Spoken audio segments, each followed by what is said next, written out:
Hello, I'm Dr. Haris Trinity. Hope you all are doing good, my dear friends, followers, and colleagues. Today I'm going to discuss with you how many hours a student should study. This question keeps coming back to me again and again by all kinds of students. I think recently I got this YouTube comment also. It said, "Sir, how many hours should I study in a day?" Right? This is a question which keeps haunting us. It can be your 10th class exams, it can be your intermediate exams, it can be your competitive exams, it can be your regular exams, it can be any kind of examination. Whatever you want to study, you divide that or decide that based on the time. How many hours should I study? And there are parents who come to me and say, "Sir, my son studies full day, all day long, 24 hours, 20 hours, 18 hours, 16 hours, but still they don't get marks and all." So let's discuss this point very clearly today. How much time to study in a day, right? So actually the question has to be reframed. We should actually say, how much focus do I have in a day? That's the question you should ask yourself. How much focus you can give your entire focus on a particular thing. For how long can you put that focus? That is the important question you should keep asking yourself. Normally it is said 1/8 second is what we can focus on anything. That is the moment you close your eyes or you want to focus on something, your mind starts wavering here and there. It will catch hold of one word and it will take you to something else. So this keeps happening. So the question you should ask is, how much focus I can put on one object or subject for that particular time, right? This is the question you should ask, and then we will decide how many hours you should study. Suppose if you can put all your focus on one particular point for at least half an hour is too big a time. If you put something half an hour, you are like almost God, equal to God. That is what it is said in all the scriptures as well. That the greatness of a human being depends on the degree of concentration. If you are concentrated fully, then you become great. That is the proverb. So the amount of concentration or the degree of concentration is what I am calling today as focal length. That is, supposedly if you have to focus on something, how long can you focus on that particular thing? Suppose you are taking subject like anatomy, physiology, biochemistry, or some kind of dental, medical, 10th intermediate subjects, then today at least for 1 hour you plan to study one particular topic which you already know, okay? And see how long can you focus on particular page. How long can you focus without getting distracted or deviated? That is very, very important to calculate, to have a primary marking. Where are you now, and after practicing, where are you going? So that is most important. So first realize yourself, how much time can you focus. This you have to test yourself. Day one you should test yourself that how long can I focus. That's why I termed it as focal length. How long can you focus on a particular subject, suppose you are reading a particular line, how long can you focus without getting deviated or distracted? Okay, so this is very, very important. Normally it is said in the brain, you have supposedly if you have 100 coins of focus, then out of which 40 coins of focus will be given to extrasensory perception. That is, if someone is coming from back, or your body is constantly waiting for threat analysis, so 40% is going for your general body awareness. You are sitting somewhere, your stool is moving, so your standing, your balance, this is all taken up 40%. The rest 60% is what we can actually distribute. Suppose you are studying the sound of the fan, or your friend talking, or your phone disturbing you. So all these take away that 60% of your focus. Suppose if you have all 60% of focus kept on a particular thing, you will be master at it. You don't have to study for very long. The moment you see the book and you put all your 60% of your focus on that, then you become, you have that photographic memory. The moment you see, you remember everything. Like if you have watched that movie Robo, in that Robo Chitti, it does like this Rajnikant and he remembers everything, right? Similarly, you can also achieve if you can give all your attention, all your focus onto one particular thing.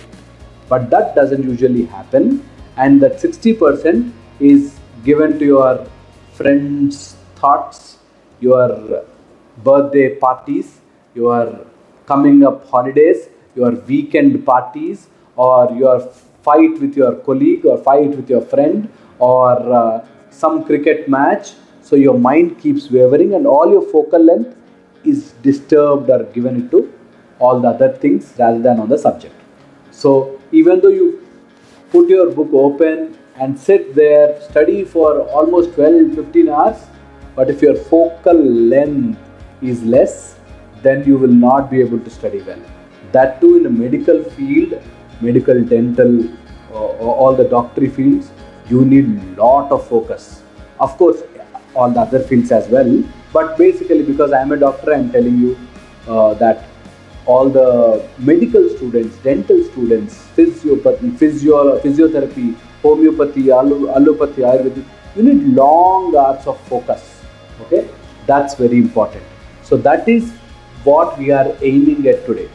So if you want to improve your focus or focal length, what I call, that is the amount longer duration of the focus, then you should get your awareness into activity. That is, it is like how you go to gym and build up your biceps, triceps. Similarly, you build up your focus muscle. That is, the moment you get distracted, get your awareness back into the activity. Get your awareness back into the activity. Suppose your mind is going back, you should call it back. No. Focus, study, focus, study. So if you start practicing that, it becomes a muscle, and whenever your mind deviates, it automatically gets back your focus into your book. Right? That way, you don't have to sit for hours and hours to study. Whatever topic you want to finish, the moment you see the book, you will finish it off. Okay? So that awareness into activity you should practice daily.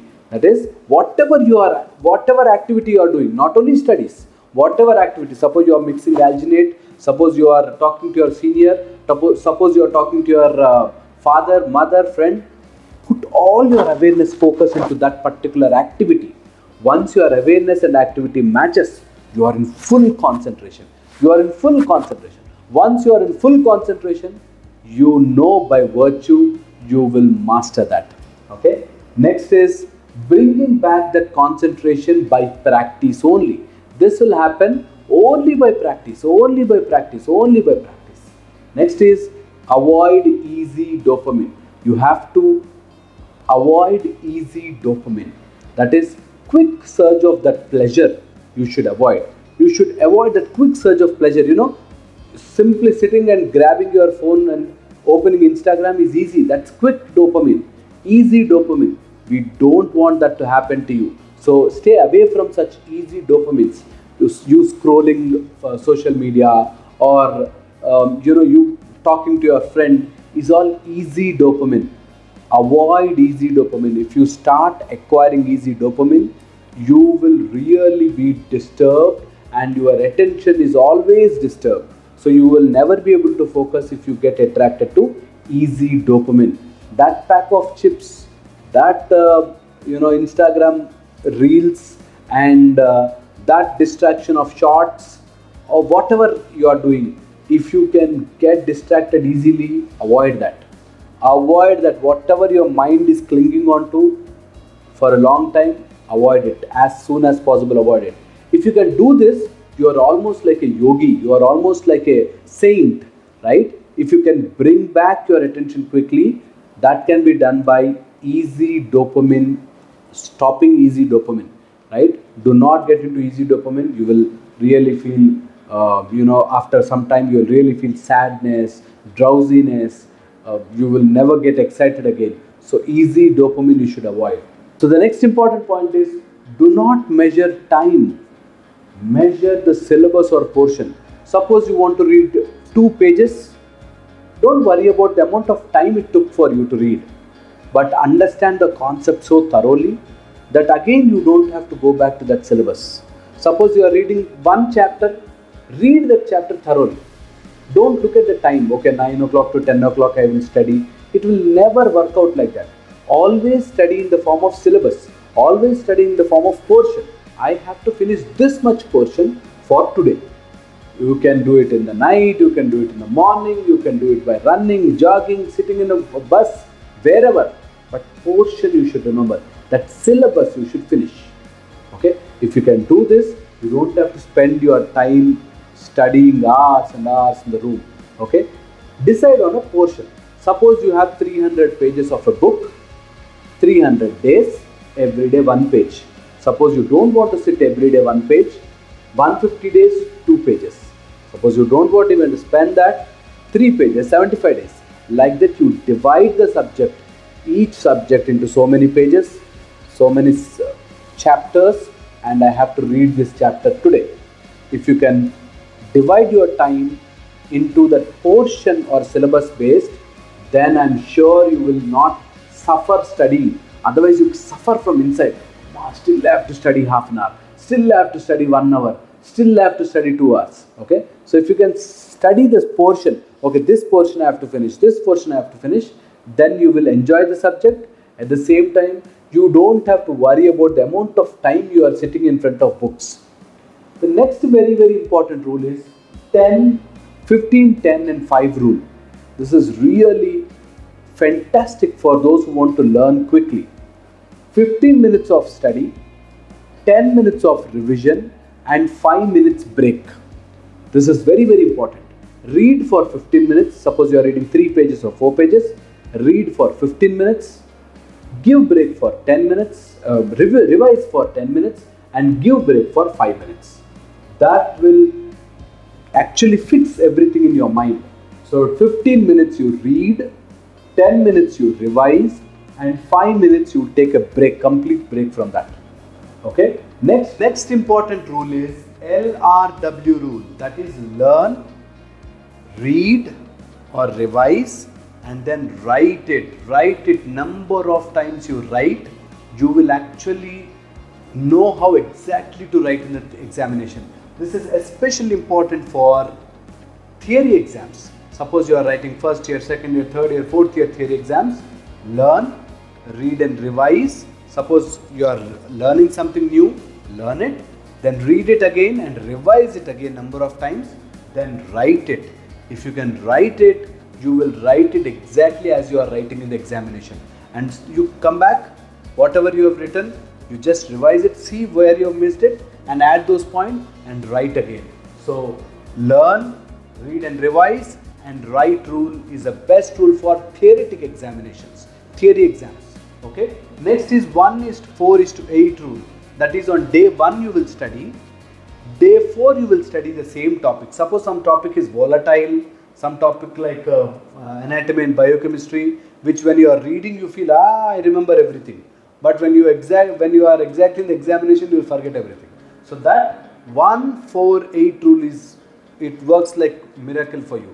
So first day, 4th day and 8th day same topic. Okay. Next, whenever you are reading, then 1:4:8 should be revised together. Suppose you are reading day 1 chapter 1, day 4 chapter 1 and 2, day 8 chapter 1, 2 and 3. 1, 4 and 8 rule is also very important. Day 1 if you are studying some topic, day 4 you should study the same topic, day 8 also you will revise the same topic. That is one topic you are revising on 3 days, first day, 4th day and 8th day. That way you will remember things for a long time. And suppose you are reading anatomy and biochemistry, you should revise number of times. Suppose you are doing physiology and pharma, draw diagrams. People generally don't understand this, but if you can draw diagrams in pharma and physiology, you will remember most of the things. So for all the drugs, suppose you in the pharmacology, if you are reading NSAIDs or any kind of classic drugs like atropine or some kind of classic drugs, then remember, draw a diagram of a human being and exactly write where, in what organ it is working, where it is going, what are the side effects it is producing, what are the indications, contraindications, adverse effects. So all this, if you can write in the form of a diagram, you will remember it for a very long time. So if you can follow these rules, I am sure you will be successful. And if someone says read for 10 hours, read for 12 hours, study for 20 hours, you don't have to study now, study later after 10 years, after second year you can study, later you can study. First year is to enjoy, second year is to adjust, third year is a honeymoon year, fourth year will be your actual studying year. No, you will never be able to study like that. That way you will lose your interest in the subject. That way you will become bad doctors. That way you will never enjoy what you have taken for 5 years. So from day one you should study. From day one you don't have to even open textbooks only. Something related to your field. So if you are a dentist, something related to dental. If you are a medical colleague, something related to medical. You can buy a medical dictionary and start reading it. Okay, something you should read from day one. You should not neglect studies in medical or dental and any other medical field. In fact, engineers as well. You should never neglect studying from day one. That's the greatest weapon you can have in passing all the subjects with ease, at the same time becoming a good professional. Hope you will follow some of the rules, and I'll see you in the next video. If you have any doubts, please put it in the comment section. I'll be very happy to answer all your questions. Or if you have anything personal, as I'm a certified life coach, you can message me. I give all my consultations for free. So if you have any doubts, please put it in the mail to me, drharish@1080@gmail.com. I'll be very happy to interact with all of you students, colleagues, friends, anyone. Okay, so I'll keep all your names anonymous, so don't worry, and I'll see you in the next video. All right, take care. Bye bye.